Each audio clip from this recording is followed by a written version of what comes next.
Welcome to The Explainer. So, what if you could test a theological claim? Like, really test it, the way you'd test a scientific hypothesis. Well, today, we're going to do just that. We're breaking down this really dense, fascinating argument about a figure named Christ. We're going to trace its internal logic step by step to see how it builds a case that, and this is the wild part, is actually designed to be proven wrong. So our whole jury kicks off with this really mysterious line. He had a name written that no one knew except himself. And, according to the source material, this isn't just some cool secret identity thing. No, it's actually a fundamental claim about timing and priority. And that idea, it's the bedrock for the entire logical structure we're about to unpack. Okay, so to make sense of this whole thing, here's our roadmap. We'll look at the unknowable name, then a seeing blind dilemma, the axiom of life, this thing called the blue ring mechanism, how the door is shut, and finally, the falsifiable Christ. We're going to start with that mystery name and just follow the breadcrumbs all the way to its testable conclusion. All right, first up, the unknowable name. Let's dig into what the source is actually saying about this secret name and, why it's such a big deal for the rest of the argument.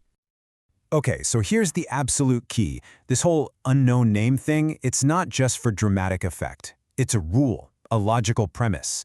It means this figure has to arrive first, and the rest of the world, well, we can only arrive after. He gets there, then we do. And that simple rule of sequence, that's the very first domino. It's the first building block for everything that follows. All right, now let's get to the central problem this whole argument is trying to solve. The source calls it Christ's dilemma. And this quote right here, this is the heart of the problem. The idea is that his arrival is an act of judgment, right? But it's a weird one, because it creates two totally opposite outcomes at the exact same moment. One group of people suddenly gets to see, while another group gets made blind. So this brings up the big question that the whole rest of the argument is trying to answer. I mean, how can something like that even happen? How can you have an event that does two opposite things at once? Is it just a bluff, a logical impossibility, or is there some kind of hidden mechanism that actually makes it work? You can think of this dilemma as a kind of zero-sum game, but for perception. It's like a scale. For the blind side to go up, for them to get sight, the seeing side has to go down. They have to be made blind. One thing directly causes the other. It's not a coincidence, it's a requirement. It's a perfect mirror image flip. Okay, and this is a really important clarification the source makes to solve the paradox.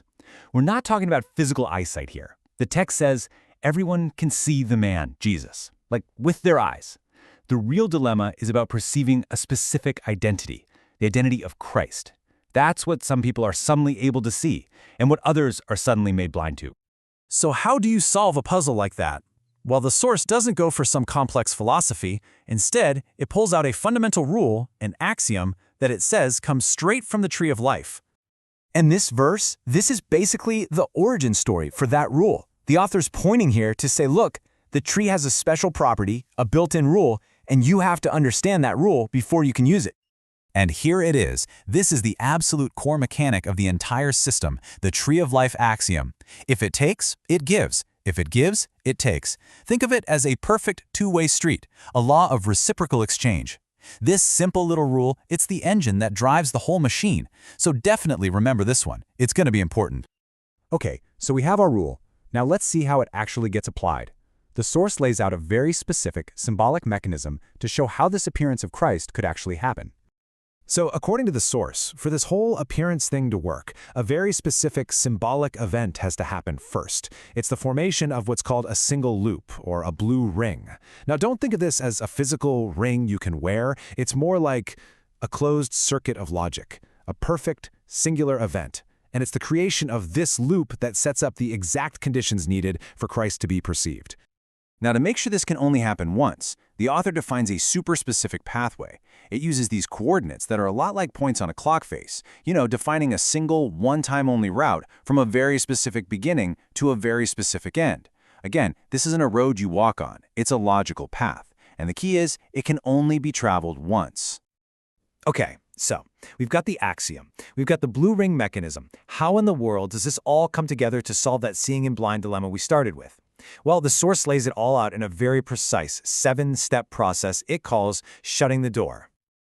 Okay, This slide right here is really the heart of the whole mechanism, so let's walk through it. First, you apply that tree of life axiom we talked about. If it takes, it gives. Second, that blue ring forms, creating the closed logical loop. Step 3 is a crossover. Think of it like a handoff point. Then, step 4, it's basically a race. The first one to arrive at this key point, they're called the rider, and they're the one who holds the key. And what do? Step 5, the rider shuts the door, using the power of that axiom. Once that door is shut, the outcome is locked in. The last couple of steps are just about checking for any rule breakers or rival claims and logging everything in a falsifiability ledger, which brings us to the endgame. All right, now for the final part. And honestly, this might be the most startling piece of the whole argument.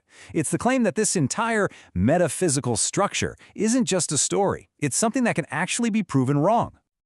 So what happens when that door gets shut? The conclusion is simple, and it's absolute. There is no other Christ. Because that logical path could only be walked once, and that door is now locked forever, the judgment is final.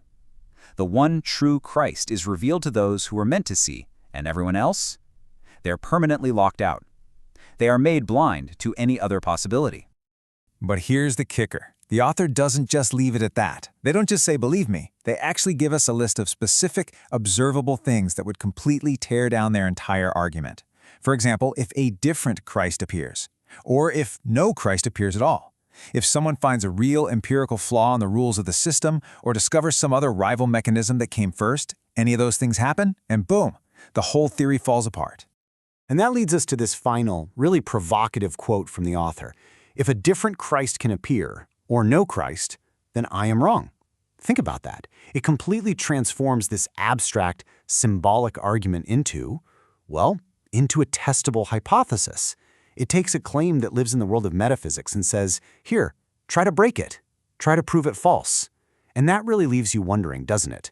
What does it mean to have a belief system that doesn't just ask for faith but actually invites you to try and prove it wrong?